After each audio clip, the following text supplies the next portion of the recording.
Во Дворце спорта настоящий праздник. Здесь проходит уже 4-й по счету открытый межрегиональный турнир по вольной борьбе среди юношей до 18 лет. Соревнования носят имя прославленного ингушского борца, серебряного призера Олимпийских игр Калоя Картоева. С напутственными словами к будущим чемпионам от имени главы региона обратился первый вице-премьер правительства Ингушетии Магомед Евлоев.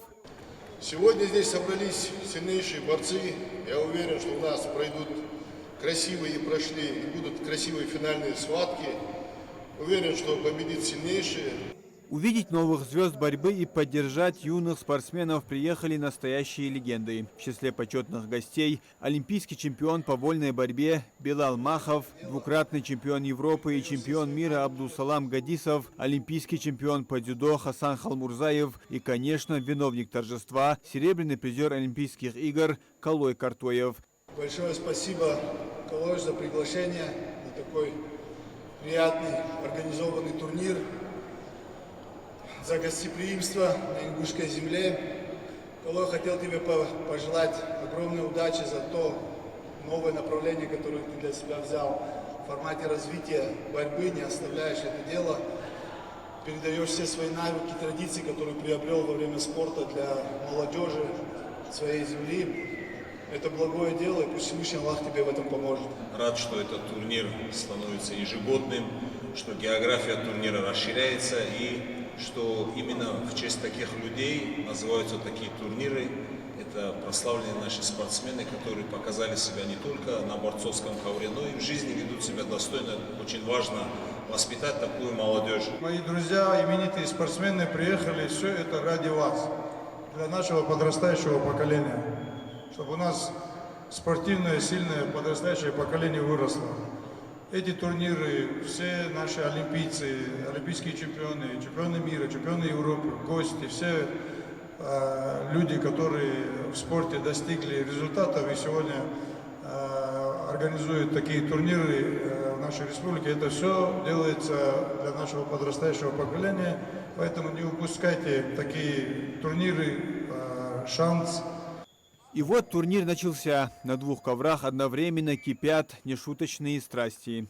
Борцы оспаривают каждый балл, доказывая свое право на выход в финал. Всего на ковер должны выйти около 140 спортсменов из Чечни, Дагестана, Кабрино-Балкарии, Оренбурга и, конечно, Ингушетии. Они разыгрывают награды в 11 весовых категориях. На первом ковре Алим Цечоев в красной форме действует уверенно и агрессивно. Чистая мельница, затем два эффектных перевода. И вот на табло счет уже 11-0.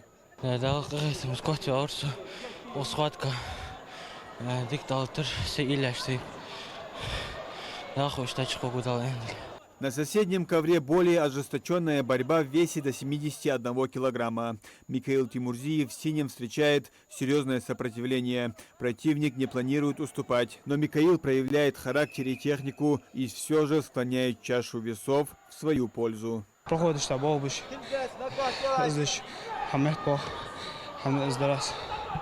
Организатор турнира – Министерство спорта и Федерация спортивной борьбы Ингушетии. По словам министра Руслана Белхароева, такие соревнования в конце года – важнейший этап в подготовке спортивного резерва. Мы ежегодно заложили календарный план проводить именно турниры в честь наших олимпийских чемпионов. На следующем году у нас запланировано 5 олимпийских чемпионов. Каждый олимпийский чемпион, в честь них будем проводить такие турниры. Такие турниры для нашей молодежи – это большой стимул и развитие спортивной борьбы в регионе. Все, что нужно, Министерство спорта, Федерация спортивной борьбы делает. Итак, схватка за схваткой рождаются новые победители. Для кого-то эта победа стала первой на межрегиональном турнире, но для кого-то подтверждением роста мастерства. Турнир имени Калоя Картоева вновь выполнил свою главную миссию. Дал дорогу молодым, укрепил спортивные связи между регионами и доказал, что у ингушской школы вольной борьбы большое будущее. Ведь сегодняшние юноши на этом ковре – это завтрашние чемпионы России, Европы и мира. А в воскресенье любителей спорта здесь же ждут новые схватки, но уже по греко-римской борьбе. Этот турнир посвятят олимпийскому чемпиону Назиру Манкиеву. Муслим Ганиев, Адам Гулоев, Молдгири Ахильгов, Магаз 24.